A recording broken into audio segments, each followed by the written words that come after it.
Claro que sí, ya está con nosotros a las 8 de la mañana con 35 minutos el economista Pablo Arosemena Marriott, ministro de Finanzas. Don Pablo, ¿cómo le va? Buenos días.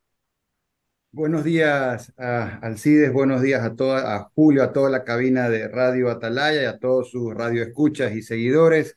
A las órdenes, encantado de poder participar. Le agradecemos a usted por darnos esta oportunidad de dialogar sobre diferentes temas políticos y económicos del país. El primero, mire, don Pablo, después del domingo, donde pues ya sabemos en el tema de la consulta del Yasuní cuál fue el pronunciamiento del pueblo, el ministro de Energía, el señor Santos, Fernando Santos, ha manifestado que el cierre del ITT, ¿verdad?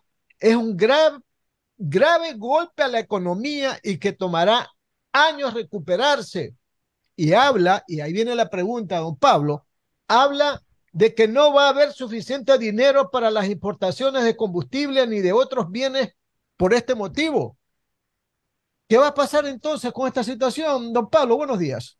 Buenos días. Bueno, el pasado domingo, más allá de los resultados electorales a nivel presidencial y asambleísta, tuvimos la consulta popular a nivel nacional para el campo ITT en Yasuní y ganó el sí, es decir, que sí se deje bajo tierra el petróleo, lo cual ya te plantea desde el principio una confusión en la pregunta misma, en la forma en que fue formulada la pregunta. Muchísima gente que sabe que yo estuve recorriendo universidades públicas y privadas a nivel nacional junto al gerente general de Petroecuador para explicarle a la gente durante 2 meses lo que iba a significar el costo real inmediato y para las futuras generaciones de ecuatorianos de mantener ese petróleo bajo tierra. Mucha gente me escribe diciendo, oiga, yo quería que se siga explotando, pero me confundí al contestar sí en vez de no. O sea, entonces, hasta ese punto de confusión se generó con una pregunta mal formulada. Ahora, vamos a lo de fondo, que son los números. Lo primero que hay que decir es que en el campo ITT tiene una extensión de 80 hectáreas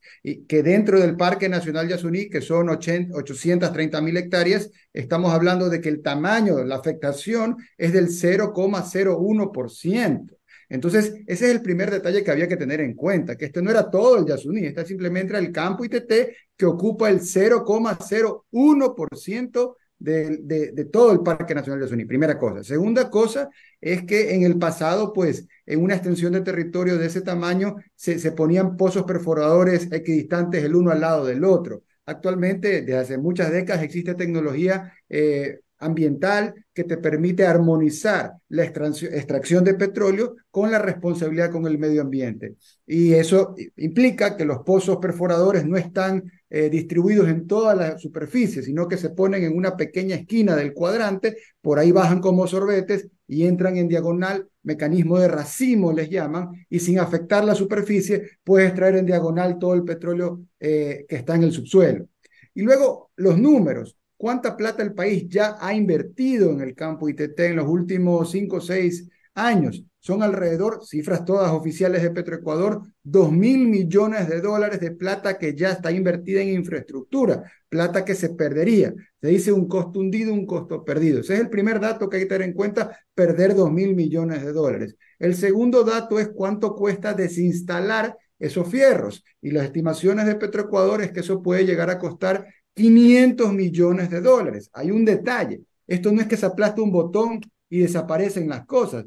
Primero, ha dicho el Ministerio de Energía y Minas que los estudios para hacer el diseño que sea aprobado por el Ministerio de Ambiente para poder desinstalar, solamente los estudios toman 3 meses. Y todo eso, todo ese proceso de desinstalación, que la Corte ha dado un año, puede llegar a costar 500 millones de dólares. Y luego el número más fuerte, que ya es el costo de oportunidad, es lo que vamos a perder al ya no extraer el petróleo.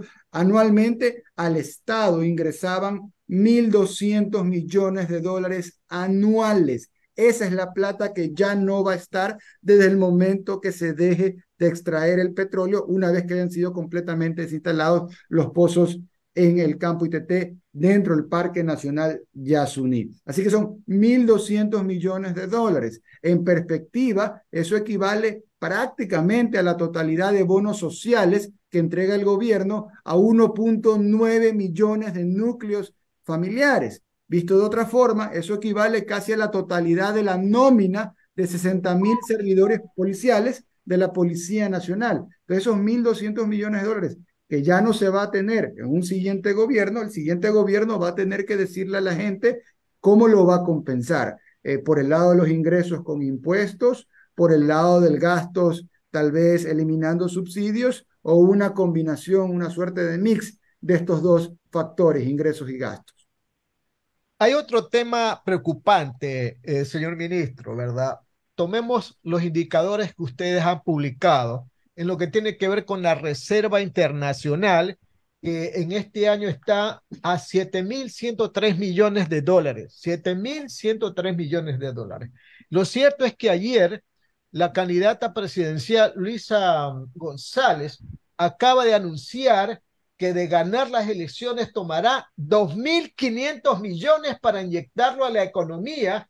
Inclusive dice que va a invertir en equipamiento policial, en mejorar la salud, la educación, para prestar a pequeñas empresas y desarrollo de infraestructura. ¿Esto qué significa para la dolarización? ¿Es un golpe artero la dolarización, don Pablo? Sería un golpe letal, pero antes de eso tendrían que decir cómo lo van a hacer, porque tendrían que cambiar la ley. Y me voy a permitir leer el resumen del artículo 56 del Código Orgánico Monetario y Financiero, el COMIF, un código orgánico que tendrían que cambiar. El artículo 56 del COMIF dice, prohibición de la financiación monetaria. El Banco Central del Ecuador no proporcionará financiamiento directo ni indirecto al gobierno central, al ente rector de las finanzas públicas, a los gobiernos autónomos descentralizados, las instituciones del sector público, ni las instituciones de propiedad pública. Y de ahí sigue el detalle de todo lo que incluye esa prohibición. Entonces, tendrían que cambiar la ley para hacer algo que sería un disparate. Pero lo cierto es que la Reserva Internacional de Libre Disponibilidad o la Reserva Monetaria que está en el Banco Central, que cuando arrancó este gobierno andaba por 3.354 millones de dólares y actualmente, como bien dices, va a cerrar en alrededor de 3.103 millones de dólares, es un reflejo de la confianza y que sirve para fortalecer la dolarización, porque de esa plata, del 100% de esa plata, para hablar en términos sencillos, ¿cuánto le pertenece al gobierno central, al gobierno de turno? Históricamente no llega ni al 5% de ese 100%. Y ese 5% que sí le pertenece al gobierno es de la cuenta corriente, pues. Es de la cuenta que giras pagos todos los días. No es de una cuenta de ahorro que está plata guardada. Y toda esa plata que está en el central, el 95% para ser preciso, le pertenece a gobiernos autónomos descentralizados. Estamos hablando de juntas parroquiales, municipios, prefecturas. Es decir, le quitas la plata a las juntas parroquiales, municipios y prefecturas, ¿cómo pretendes que ellos puedan ejecutar su presupuesto? Pues si la plata es una sola. La otra plata que está ahí en la reserva le pertenece a los depositantes de la banca privada, el sistema financiero, que por ley pone los bancos un encaje, una parte de la plata depositada en el Banco Central. Entonces, si le quitas esa plata, ¿cómo van a poder los bancos responder cuando tienen que entregar esos recursos? Y finalmente la seguridad social, recursos de la operación de la seguridad social. Entonces, le quitas esa plata, no del fondo de pensiones, sino de la operación del día a día. Entonces, ¿cómo vas a pretender que funcione? Entonces, es un error conceptual pensar que se le puede quitar plata a la reserva, pero luego también hay un impedimento legal. Y que por eso yo siempre decía, cuando existía la asamblea, la que nadie extraña, digamos, la asamblea que fue disuelta, yo siempre le decía a los asambleístas que hacían el bluff, que hacían digamos, la amenaza de que lo que ustedes deberían de hacer es sacar plata de la reserva y gastar en seguridad, es decir, pero cámbieme la ley. Yo no estoy de acuerdo con eso, pero si usted cambia la ley, de pronto se pudiera hacer. Pero si no han cambiado la ley, y es difícil que cambien un código orgánico monetario, entonces, pues, son palabras que realmente demuestran desconocimiento del tema. Continuamos la entrevista con las preguntas de nuestro compañero Julio Osvaldo Ayala Serra. Adelante, Julio. Gracias, Alcides. Economista Pablo Arosemena, mucho gusto de saludarlo. Dígame una cosa, hay un tema que a mí particularmente me preocupa, no solamente por ser jubilado, sino porque toda la vida he tenido el criterio de que al Seguro Social hay que salvarlo a toda costa. ¿Cuál es el planteamiento del gobierno nacional para tratar de, en alguna forma, ayudar al seguro social que está al borde de una situación crítica. Sí, te diría dos cosas. Lo primero, hay un problema estructural de fondo histórico crónico con la seguridad social. Yo me acuerdo que hace unos 25 años yo escribía en el diario El Telégrafo y mi primer año de artículos, todos eran sobre la seguridad social y yo empezaba diciendo siempre que desde que tenía uso de razón, la caja del seguro pues la habían defalcado, la habían usado como caja chica del gobierno de turno, etcétera. Son problemas crónicos estructurales, lo cual no quiere decir que no se deben resolver. Digamos, da más razón para resolverlos, pero son problemas que han atravesado los últimos 30 años o más, porque son problemas ya de la forma en que está estructurado la seguridad social. En mi opinión particular, esto es un tema aparte, yo creo en los sistemas de capitalización individual más que los sistemas de reparto que no sirven y están quebrados en todas partes del mundo. Habiendo dicho eso, yendo a lo coyuntural. Nosotros el año pasado hicimos dos cosas con respecto a la seguridad social que no se habían hecho en gobiernos anteriores. La primera, poner en el presupuesto todo lo que por ley corresponde a la seguridad social. Estamos hablando específicamente del 40% de subsidio que el Estado tiene que hacer al sistema de pensiones. Eso en gobiernos anteriores, eso que es algo muy básico, poner la plata en el presupuesto, no se hacía. Y a mí me gusta ser preciso. En el año 2015 se pasó una ley que se llamaba de justicia laboral, era de injusticia laboral, y esa ley laboral metió de agache la eliminación de la contribución obligatoria del gobierno a la seguridad social, de ese 40%. En esa época eran 1.200 millones de dólares anuales. Y durante el año 2015, ¿qué gobierno estaba ahí? El año 2016, 2017, el 18 y el 19, o sea, dos gobiernos no pagaron un centavo a la seguridad social. No es que se atrasaron, no pagaron nada en todo el año que estuvieron gobernando. Dos gobiernos durante 5 años. Pero hubo una demanda de inconstitucionalidad y la Corte Constitucional ya para el año 2019 dijo, hey, flaco, sí hay que pagar esa vaina, sí hay que transferir. Entonces de ahí en adelante se comienza a intentar transferir. Pero el 19, el 20 y parte del 21, los gobiernos anteriores no transfirieron tampoco la seguridad social. O sea, ya tenían la obligación, pero ya no lo hicieron porque dijeron, no tengo la plata para hacerlo.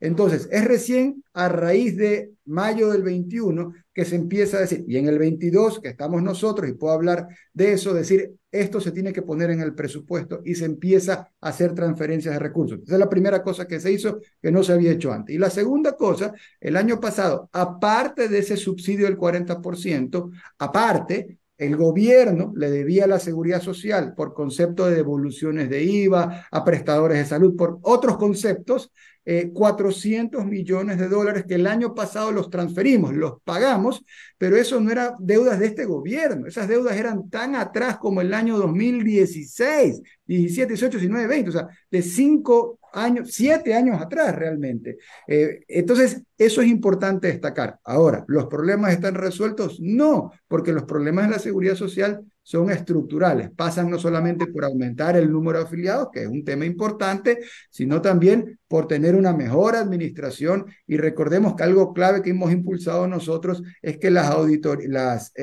cuentas por pagar que tiene en este caso la seguridad social deben ser auditadas por auditores externos, no como lo han hecho durante toda la vida, hasta antes de este gobierno, que eran auditorías internas, es decir, el propio IES era juez y parte. Eso ya no sucede. Hoy hay un manejo serio donde la seguridad social, a través de su gobernanza, busca que esas auditorías sean externas, como debe de ser. Y con respecto a la relación entre el MEF y seguridad social, el Ministerio de Economía y Finanzas no puede pagar lo que no está auditado, porque eso es ilegal. Los recursos públicos son sagrados. Entonces, lo que está auditado está pagado, pero si algo no lo han auditado, no se puede pagar. Y recordando que el Ministerio de Economía y Finanzas no es el que audita es la Seguridad Social, que tiene que contratar una auditoría externa. Pablo, usted ha dicho una gran verdad. No solamente se resuelve el problema porque hay mucha gente que cree que el problema se resuelve cuando el gobierno pague todo lo que le debe al seguro, y de eso estamos completamente conscientes de que no es así. Pero también la gente, el afiliado especialmente, cree que aquello que dijo alguna vez el señor Correa, que cuando el IES no pueda pagar, el gobierno asume. Usted que maneja las economías del país, Dígame, ¿esto es una verdad? ¿Podrá el gobierno asumir los pagos que ya no puede hacer el Seguro Social si el gobierno también está endeudado? ¿Cómo puede pagar lo que le corresponde al Seguro Social? Dígame si es posible que el gobierno asuma eso.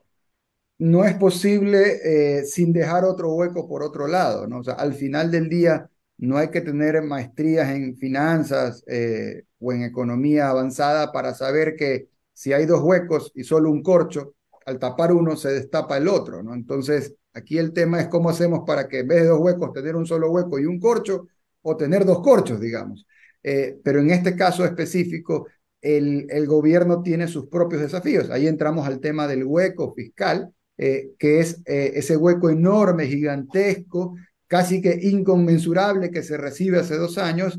Esto se lo mide en relación al tamaño del Producto Interno Bruto en puntos porcentuales. En mayo del 2021 esto equivalía a casi 7,7 puntos del PIB. Estamos en plata, estamos hablando de 8.000 millones de dólares el tamaño del hueco. O sea, es plata que no había, que había que buscar cómo ajustar. Cerraremos este año con un hueco, pero del 2% del PIB, es decir, de casi 8 puntos a 2 puntos, una reducción de 6 puntos porcentuales del PIB. Es un gran trabajo de hacer más pequeño el hueco y de la mano del primo hermano del déficit, que es el endeudamiento, la relación, la deuda pública total, interna y externa, en relación a la producción del país. En mayo del 21 era 61,5%. En diciembre de este año será 55%. O sea, a todas luces hemos reducido la carga de la deuda pública sobre la producción nacional. ¿Cómo hicimos esa magia? Dos acciones concretas, muchas, pero dos destaco. Una, renegociamos la deuda con China, bajamos la tasa de interés, aumentamos los plazos y liberamos el petróleo que estaba atado de forma oscura y hoy está liberado y se vende a precios de mercado. De hecho, tengo el gusto de poder decir que en su momento tuve la oportunidad de reunirme con Fernando Villavicencio, que en paz descanse, cuando él era asambleísta, y contarle de la operación en detalle, de lo que se había hecho para renegociar esa deuda con China, bajar tasas de interés, aumentar plazos y, como digo, liberar a la República de Ecuador de 1.400 millones de dólares en presión de flujo de caja por tener que pagar esa deuda onerosa con China, contratada por gobiernos anteriores. Eso fue el año pasado. Y este año hicimos el mayor canje de deuda por conservación de naturaleza. Nos bajamos 1.000 millones de dólares de la deuda externa. La deuda externa era 17.000 millones de dólares en bonos globales, actualmente es 16.000 millones de dólares de los bonos globales, y aparte conseguimos que el mundo ponga una donación de 450 millones de dólares en un fondo que lo maneja el Estado ecuatoriano a perpetuidad para proteger la reserva Hermandad en las Islas Galápagos. En pocas palabras, Pablo, ¿cómo estamos con nuestros acreedores? ¿Al día? Sí, el gobierno ecuatoriano tiene distintos acreedores. Tienes acreedores externos, internos. Los acreedores externos principales son gobiernos. Comentábamos hace un momento deuda con China contratada por gobiernos anteriores. Es la deuda más importante que tenemos con gobiernos. Luego también tenemos la deuda multilateral, Fondo Monetario, Banco Mundial, BID, CAF. Producto de tener un manejo serio, es que nos han prestado recursos y hemos podido financiar el presupuesto con ingresos de financiamiento multilateral que han tenido un destino de inversión social, porque el multilateral no te presta para ponerte a hacer conciertos de reggaetón. El multilateral te presta única y exclusivamente para inversión social. Y eso es lo que hemos utilizado. Y además hemos dejado contratado créditos con la CAF, con Banco Mundial y con el BID, que van a trascender a este gobierno. Es decir, que el gobierno que venga, y distintamente su signo ideológico, cuando se siente en Carondelet, tendrá recursos contratados próximos a ser desembolsados, ya dependiendo de su capacidad de gestión. Entonces, estamos haciendo la tarea hacia atrás de saldar deudas históricas y la tarea hacia adelante de dejar créditos contratados para que sean desembolsados con un nuevo gobierno indistinto de su signo ideológico, para poder, entre otras cosas, enfrentar el fenómeno del niño. Muy bien, Pablo. Don Hugo Landívar Orellana, continúe con el diálogo, por favor. Muchas gracias, Julio. Ministro, buenos días. Usted ha tocado un tema muy interesante que lo acabo de revisar, El artículo 56 del Código Orgánico Monetario y Financiero expresamente, perdón, la redundancia, artículo 56, prohibición de la financiación monetaria. El Banco Central del Ecuador no proporcionará financiamiento directo ni indirecto del gobierno central. Eso de ahí, en concordancia con la Ley Orgánica Legislativa, el artículo 53, habla que pero para poder hacer este cambio o esta pretensión de la señora candidata Lucía González para utilizar los fondos de la reserva, necesitaría una mayoría absoluta en la nueva asamblea, que estamos hablando de 70 a 72 votos, entonces que no los tienen todavía. Entonces estamos frente a una cuestión que realmente yo creo que para el país no necesita, y esto de aquí por ley es prohibido. Entonces yo no sé cómo puede hacer, es mi opinión personal, digo, hacer demagogia, proponer algo que realmente fue instalado por ellos mismos, porque esto de aquí, de las leyes orgánicas y ordinarias, todas son orgánicas ahora, cuando deberían ser ordinarias, eso es otro tema personal. Yo pienso que esto de aquí no ayuda en nada al país, y el riesgo país, valga la redundancia nuevamente, se verá otra vez, volverá a subir si esto llegase a suceder, señor ministro. Sí, y ahí tocas un tema importante que es importante orientar a la ciudadanía, y es el tema del riesgo país. Desde el primer momento, hace un año que entré a la cartera de Economía y Finanzas, yo siempre toco el tema del riesgo país y explico a la gente lo que implica. Entonces es como que tú le prestas plata a tu vecino y te enteras que tu vecino está despilfarrando la plata que le prestaste, que no era para el colegio de los hijos, sino que como dicen, se chupó la plata. Y cuando lo llamas a cobrarle la plata que le prestaste a tu vecino se hace loco. Entonces la pregunta es, ¿cómo te sientes? ¿Te sientes con confianza con respecto a la deuda que tu vecino tiene que pagarte? ¿Le volverías a prestar? ¿Cómo marca tu riesgo vecino? Entonces, de la misma forma, el riesgo país lo que marca es la percepción que tienen los acreedores internacionales, la gente que te ha prestado plata, de cuál es tu capacidad de repago, de devolverles lo que te han prestado. Entonces, el riesgo país, lo que ha estado marcando en los últimos tiempos es lo que están viendo los inversionistas con respecto a la incertidumbre de si quien va a entrar a Carondelet va a ser un gobierno que siga el nivel de seriedad y que honre sus deudas, o si acaso va a ser un gobierno que se declare loco y en palabras técnicas haga default, es decir, que no pague sus acreencias, y con lo cual eso es lo que dispara el riesgo país, por un lado. Y por otro lado, el tocar las reservas del Banco Central es algo que le quita la confianza que tiene el inversionista internacional en el Ecuador, porque esa es una salvaguardia de la dolarización. Entonces, Eso va a hacer que suba el riesgo país correcto, indudablemente, ¿no? correcto. Entonces le haces doble daño, porque primero, pues hay una tendencia política que pasa a segunda vuelta, que en el año 2008 hizo default. O sea, ellos ya se declararon locos y dejaron de pagar la deuda en su momento, y ahora están diciendo que van a tocar la plata de la reserva, lo cual es ilegal. Ahora, para mí la conclusión de todo esto es que estamos a todavía pues un buen tiempo de la segunda vuelta, el 15 de octubre. Hay tiempo para que la ciudadanía reflexione sobre si una propuesta que te hacen que es ilegal, primero, pues si la propuesta es correcta, agarrarse plata que no le pertenece al gobierno de turno, sino que le pertenece a los depositantes del sistema financiero, que le pertenece a las juntas parroquiales, municipios, prefecturas, que le pertenece a la seguridad social. Si estamos de acuerdo con que le cojan la plata. Y lo segundo que habría que pensar es, si está, el que esté de acuerdo con eso, si realmente van a poder cambiar las leyes. Porque es difícil poder tener esa mayoría absoluta y poder cambiar un código orgánico monetario. Entonces, creo que es importante que las semanas que quedan en esta transición de la primera a la segunda vuelta sirvan para que eso se aclare. Tal vez eso que se ha dicho ha sido con desinformación de parte de esa candidatura, y pueda ahora aclarar y decir, ya lo he pensado bien y no vamos a meter la mano ahí. Ojalá, en cualquier caso, es importante que la ciudadanía tenga claro si le van a meter la mano a la plata de la gente que está en la reserva del Banco Central, y se van a querer cometer una ilegalidad cambiando, pretendiendo repartir una plata que no se puede repartir. E incluso ha dicho que la va a utilizar en seguridad, salud, educación y obras, cuando sabemos que vamos a tener encima al fenómeno del niño, al evento del niño, que va a costar más de 10.000 millones de dólares. Entonces, como que hay una disyuntiva sobre esto de aquí, señor ministro. Y ahí lo importante es que la gente, pues, al momento de reflexionar sobre lo mejor para su futuro y el de su familia, todos pensemos con la mente, con el corazón, pero también con el bolsillo.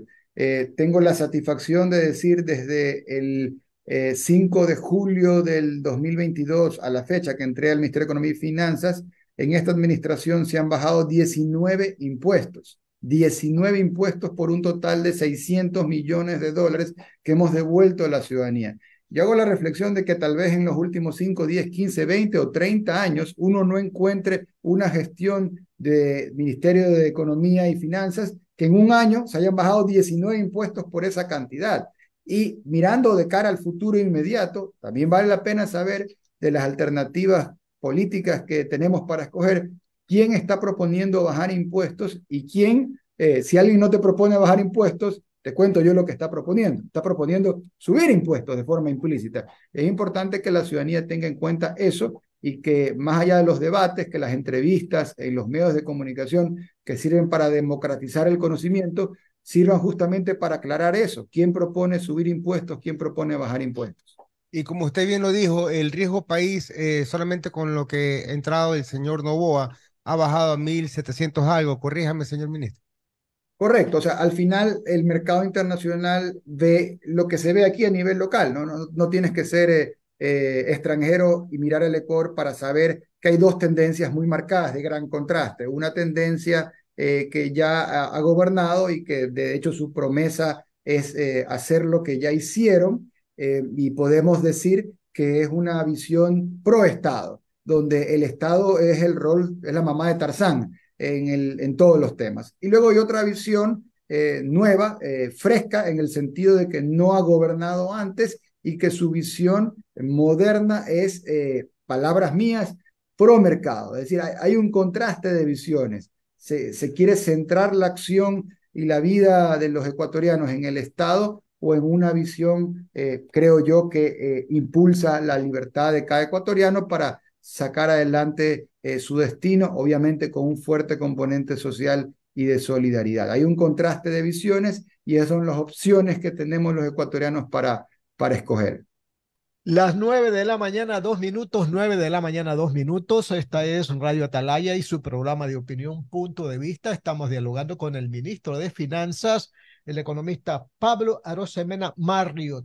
Señor ministro, analicemos muy brevemente los indicadores económicos que ha entregado el Ministerio de Finanzas.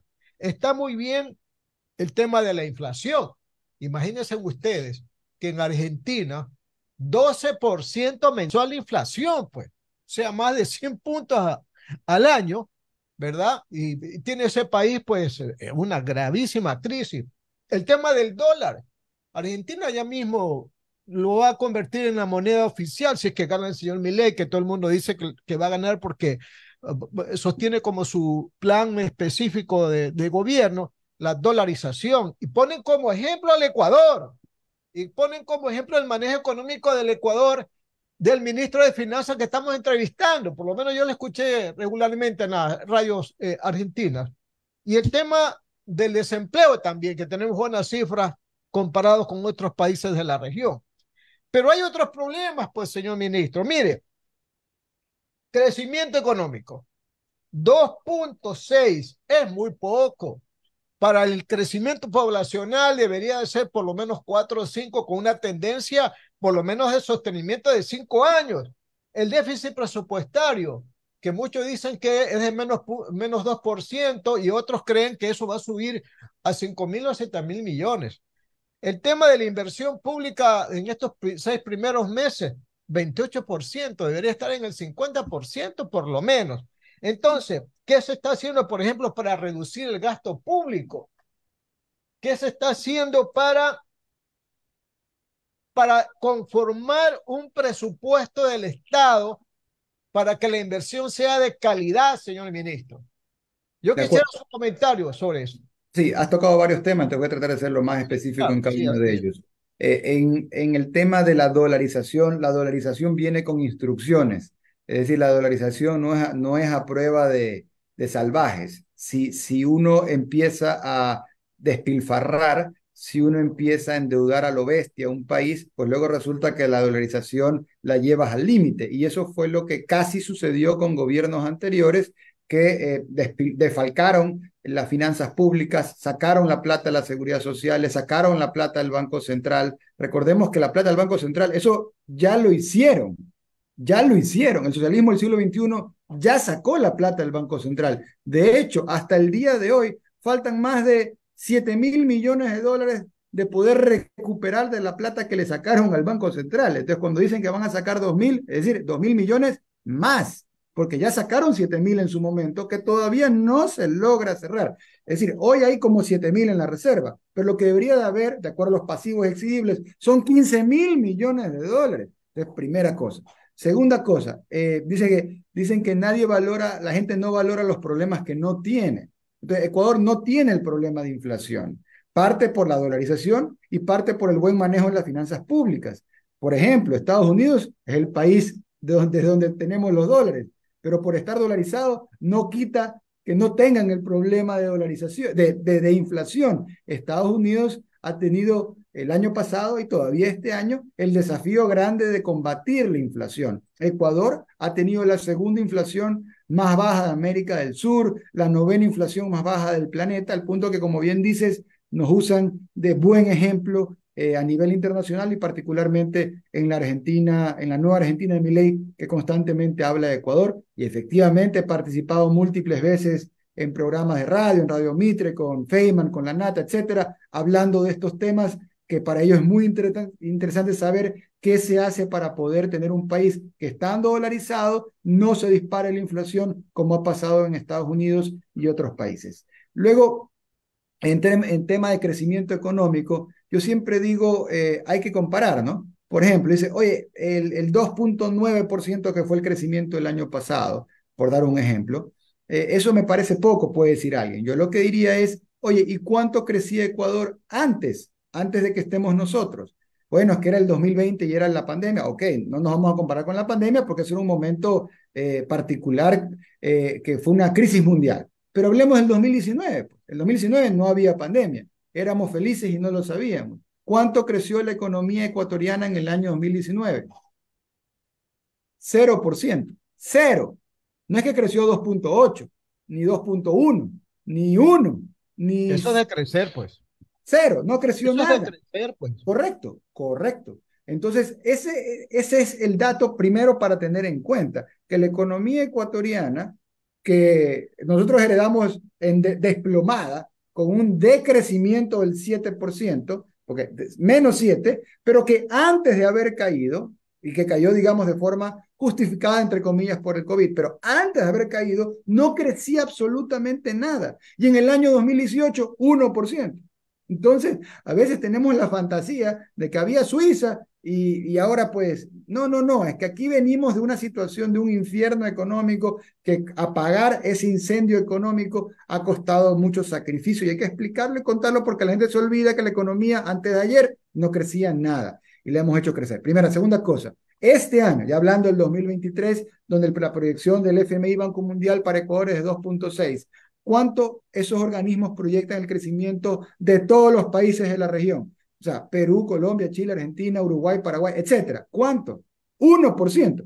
Ese es el promedio de nuestros vecinos. 1%.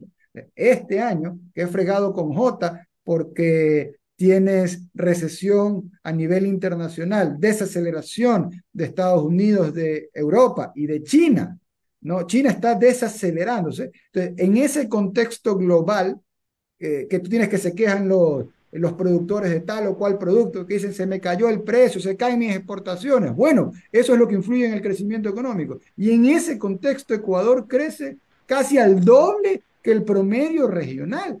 Entonces yo digo, viéndolo en perspectiva, tenemos que empezar a valorar las cosas buenas que sí tenemos, porque si no, pues vamos a perder la perspectiva de, oye, hemos salido de un lío, todavía falta muchísimo para salir adelante, pero es que el orden fiscal no es un producto terminado, es un proceso que está puesto en marcha, iniciado por nosotros y que esperamos que quien venga en manejo de finanzas públicas sea serio, y que pueda decir, al igual que lo digo yo digo, yo he bajado 19 impuestos, hemos bajado impuestos por 600 millones de dólares puestos en el bolsillo de la gente, que pueda decir lo mismo y no que vengan ahora a decirnos una cosa y después sea otra la historia. Entonces, este gobierno se ha manejado con esa estrategia de orden fiscal, enfoque social, que ha privilegiado poner la plata escasa que hay en la inversión social. Y cierro con esto para contestar el último tema, que era lo de calidad del gasto, que es duplicar la cobertura social.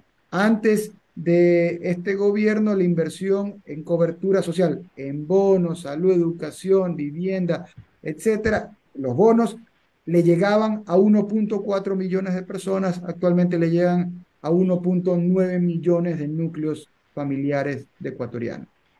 Señor ministro, yo sé que usted tiene otro compromiso que cumplir, pero permítame un minuto más para darle la oportunidad a mi compañero Julio Ayala para que haga la última pregunta. Por favor, Julio. Con gusto. Gracias, Alcides. Sí, señor ministro, primero, ¿por qué razón, después de lo que usted nos ha dicho, que suena muy bien, al menos yo por lo menos lo siento así y lo felicito, pero ¿por qué razón seguimos con un riesgo país tan alto? En pocas palabras. Sí, el riesgo país no mide que hayas hecho, que manejes bien la economía hoy, lo que mide es quién va a venir después cuando tengas los vencimientos de deuda y los va a pagar o no los va a pagar. Entonces, la respuesta sencilla es esa, es la plata que te ha prestado el vecino.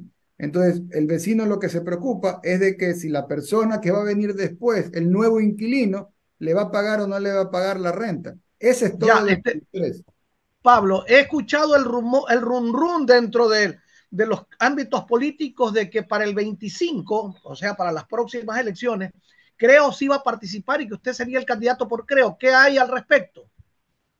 De que el movimiento partido impulsado por el presidente Guillermo Lasso tiene las intenciones de proyectarse en el futuro, eso es real, eso es cierto y eso es legítimo y eso es parte de la democracia y mientras más competidores democráticos, creo que es mejor para la democracia. Con respecto a lo segundo, esa es una afirmación basada en la fantasía, deseo o preocupación de alguien, pero no es el caso. Mira, yo así rapidito te comento, yo vengo del sector productivo, aparte pues soy un hombre de familia, 4 hijos pequeños, comprenderás que en esta conscripción cívica, que la llevo adelante con mucha satisfacción, con mucho sentido de responsabilidad, pero yo estoy prestado en el sector público. De alguna forma, yo soy de las personas que me he preparado para trabajar en el sector productivo, de allá vengo y allá regresaré, al menos eso es lo que tengo previsto a la mayor brevedad posible contando los días. De ahí ya en un futuro a largo plazo, pues digamos, veamos si estoy vivo para un futuro a largo plazo, pero en lo inmediato tengo mucho entusiasmo, muchas ganas de poder regresar a estar con mi familia en el día a día y también en el ámbito empresarial que me desempeño con mucha gente que trabaja conmigo y que depende de la gestión que yo hago en el mundo productivo. Gracias, Pablo. Hugo Landívar, por favor, si tiene alguna inquietud. Ya nos despedimos del señor ministro, le agradecemos por la entrevista. Gracias, señor ministro. Tenga un buen día, señor ministro. Ha sido el ministro de Finanzas, Pablo Arosemena Marriott, 9 de la mañana, 13 minutos.